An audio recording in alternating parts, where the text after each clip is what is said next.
Hi everyone, I'm Justin. I'm Matt. Welcome to Game On, the show all about tabletop gaming, from RPGs to board games and everything in between, including D&D. Indeed.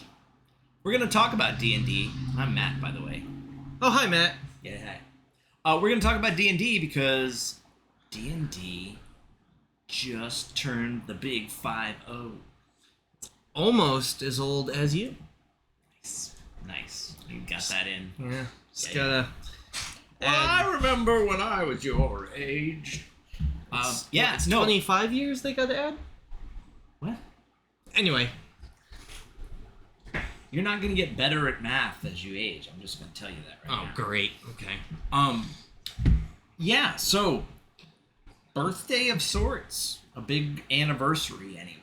Yeah. Two, I think it's fair to say, the biggest and most influential RPG of all time.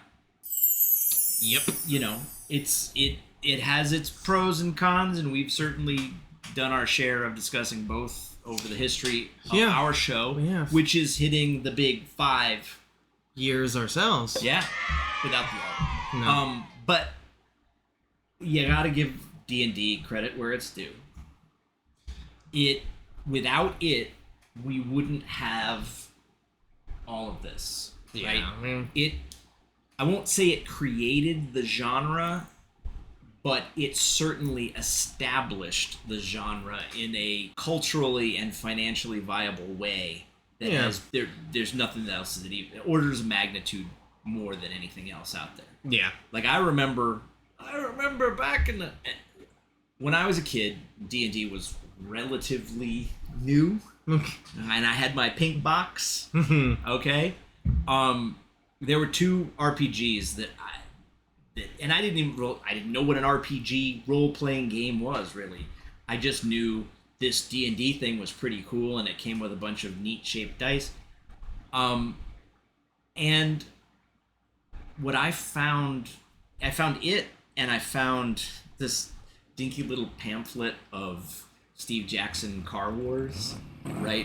Which they didn't even compare. I loved cars and I loved Car Wars, but the product that D&D delivered from the outset was, again, very different and very influential. Yeah, it was genre defining. Yeah. Right? And it was just unlike anything else. And it made such an impact on multiple generations of gamers. It probably served as the bedrock for an entire genre of computer game that was a spin-off of the RPG. And then I'd argue that the modern deck-building card games were, in large measure, a spin-off of D&D. I mean, Magic is clearly derivative, right? So it's huge. And, you know, I think I mentioned this when we were talking about this video. It's been so successful that it's become a victim of its own success in certain ways, because the expectation placed upon D&D is so much higher than for any other RPG. Yeah. Like, we will forgive quirks and foibles and even, glitches in other RPGs that we will not tolerate in D&D. Like, we expect D&D to be the gold standard, right? And yeah. I never thought about that, but you're right. Like, you don't, like, how many books do you think that have been published under the D&D banner? Probably more than 2. Yes. Yes, indeed. Again, you're not going to get better at math with age, but you're correct. It's several hundred books. Right. And I'm just talking about the official D&D, stuff, right? The spin-off stuff and the hangers-on and everything else, and the copycats, licensed and otherwise, it's in the thousands for sure. But just in officially published D&D copyrighted material from the original source. Hundreds and hundreds of books. When I first met you, you were a D&D devotee, and you've now kind of moved away from that to a certain degree. But, like, what's your perspective on what it's been, like, to you personally? Is it the thing that got you into RPGs like it did with me? I think one of my first forays with Dungeons and Dragons wasn't actually called Dungeons and Dragons. I saw there's an episode on Dexter's Secret Laboratory, a Cartoon Network show, where one episode they had a D&D like game. Okay. And they were playing in it, and it was like showing the story as the players, and I thought that was really cool. Okay. Not knowing that there was that thing, or you knew it but you hadn't experienced it. Yeah. I had heard the name a lot because a lot of my cousins, my elder cousins, played it.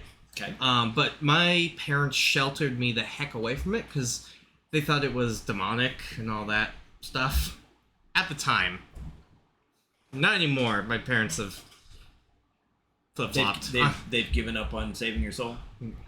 They've gotten a lot more liberal, which is pretty cool. Anyway. I would say, knowing Justin's parents, they are very cool and they are very chill. It kind of makes me... like, I'm trying to imagine them being, like, uptight anti-D&D from early on, and it's hard for me to picture your folks that way. I know them the way they are now. So. But yeah, they definitely were. I was given the misfortune of getting to watch a movie that I can't remember the name of, but it had Tom Hanks in it. And it was like a D&D movie, but it was like angels and something. I don't know what it was called. Witches and warlocks. I don't know. Yeah, I know what you're talking about. I can't think of the name of the that movie. Terrible. I don't even know if Tom Hanks acknowledges it, but I know that the whole point of the movie was to make people scared of D&D. I was like, I want to play even more. So.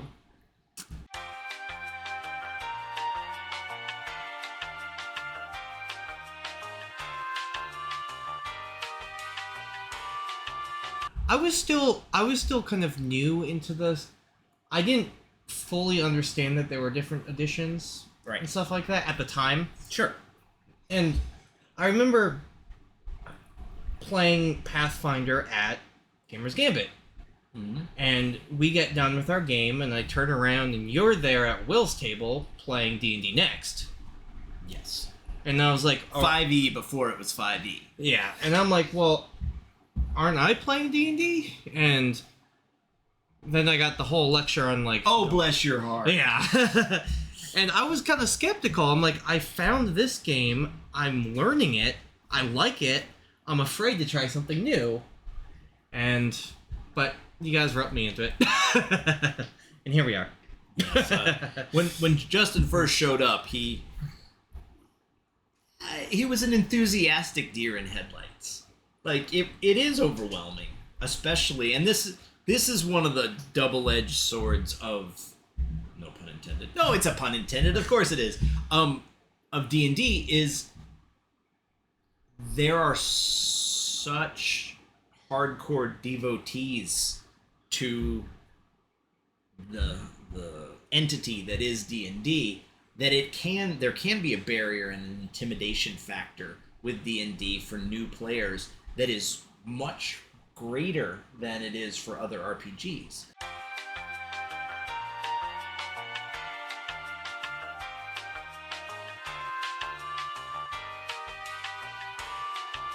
Mm-hmm. Right? And so that was a big part of what was going on in that store at that time, was trying to branch out, trying to draw new people in, trying to draw younger players in. Mm-hmm. So it wasn't just us old guys sitting around the table.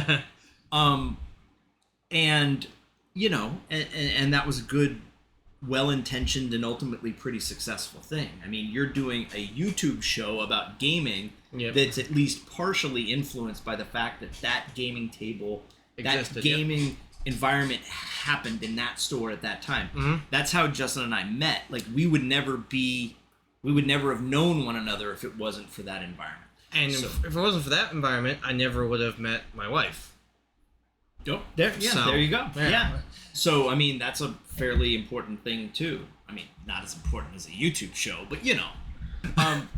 I guess the thing that I hope, right, I have, well, I won't say lifelong friendships because of D&D and the gaming environment, because I'm not dead yet, so it hasn't been my whole life. It's my life up to this point, and hopefully will continue. That retro D&D game that I'm currently in, which, again, because of life, we ostensibly were to play once a month, but it's been a lot less frequent than that for a variety of reasons.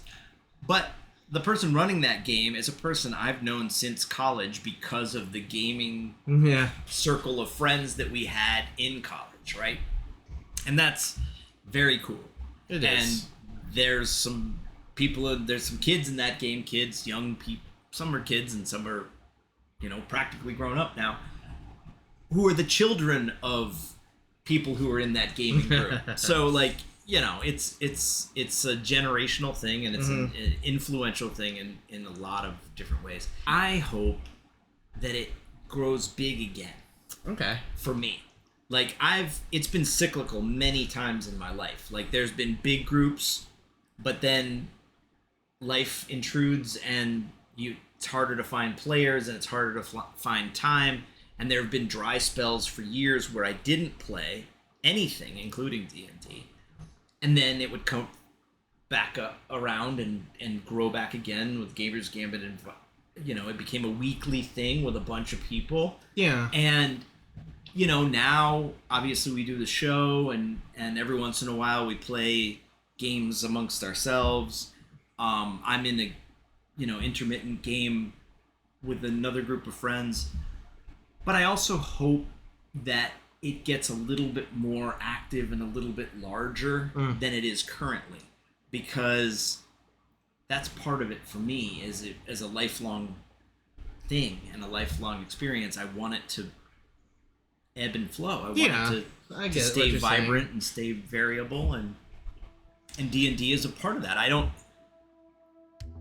won't say that D&D is the dominating my gaming experience the way that it did in the early days, but I hope it's always a part of it. Yeah. Like, I'm never gonna just stop playing D&D. I don't think. And it's cool to stop and appreciate that for a second. Yeah. There's very few things that I've done in my life as consistently over such a long period of time and gotten enjoyment out of more so than D&D and its offshoots. So, happy birthday, D&D. Yes. Happy birthday, and thanks for still being around 50 years later. All right. Anyway. What about you guys? I know if you're watching this video, you have unlimited numbers of gaming stories and influences and how D&D made a difference in your lives. You're welcome to share some of that in the comments if you feel so inclined, and we can all sort of share our thoughts about it. But, yeah. Once again, my name is Justin. I'm still Matt, and I actually got in to say that this time. I hope you guys keep playing your games, and as always, game on.